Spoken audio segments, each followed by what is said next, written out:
কাশ্মীরের পহেলগাঁওয়ে জঙ্গি হামলায় নিহত পর্যটকদের আত্মার শান্তি কামনায় মন্দিরে পুজো দিয়ে ভারতীয় সেনাবাহিনীর অপারেশন সিঁদুর অভিযানের সাফল্যে বিজয় উল্লাসে মাতলেন বিজেপির নেতাকর্মীরা।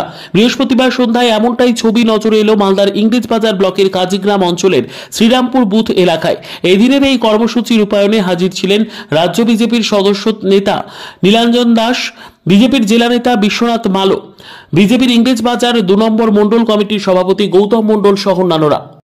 আজ আমরা কাজীগ্রাম অঞ্চলের শ্রীরামপুর বুথে এসেছিলাম। আমাদের মধ্যে উপস্থিত আছেন ভাই গৌতম, আমাদের বরিষ্ঠ কার্যকর্তা বিশুদা, বিশ্বনাথ মালো সহ সুফল, এই বুথটা যিনি দেখাশোনা করেন। আপনারা জানেন যে গতকাল রাত্রে ভারতীয় সেনার আঘাতে পাকিস্তানের 9টি জায়গা ধূলিসাৎ হয়ে গেছে। জঙ্গি ঘাঁটি যত ছিল ধূলিসাৎ হয়ে গেছে। মোদিজি বলেছিলেন, দেশের প্রধানমন্ত্রী, যে আমরা জঙ্গি ঘাঁটি যতগুলো আছে ধূলিসাৎ করে দেবো, কাউকে ছেড়ে কথা বলবো না। প্রধানমন্ত্রীজি তার কথা রেখেছেন। আজকে প্রধানমন্ত্রী তার যে কথা রেখেছেন, দেশবাসী আজকে উৎসবে মেতেছে।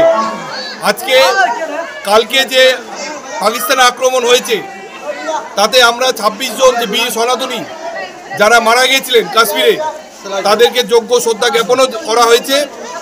তাদেরকে আজকে আমরা শ্রীরামপুর মন্দিরে এসে তাদের শ্রদ্ধা জ্ঞাপন করলাম, পুজো করলাম এবং এলাকাবাসীর সঙ্গে আজকে আমরা আনন্দে মেতে উঠলাম যে পাকিস্তানকে তার যোগ্য জবাব দেওয়া হয়েছে এবং তাদের যে জঙ্গি ঘাঁটিয়া, তাদের যে আঁকা, তাদের লস্করে তৈবা বা অন্যান্য যে জঙ্গি গোষ্ঠী আছে তাদের যে আঁকা, তাদের যোগ্য জবাব দিয়েছেন প্রধানমন্ত্রী। এবং প্রধানমন্ত্রী দেখিয়ে দিয়েছেন আজকে তিনি আছেন বলেই ভারতবর্ষ সুরক্ষিত আছে। আজকে আমাদের এই প্রোগ্রাম ছিল এবং আজকে আমরা এই প্রোগ্রাম থেকে এখান থেকে আমরা আবার বাড়ির উদ্দেশ্যে বেরিয়ে পড়ি। Bureau Report, News for Bengal. This channel does not promote or encourage any illegal activities. All contents provided by this channel is meant for educational purpose only.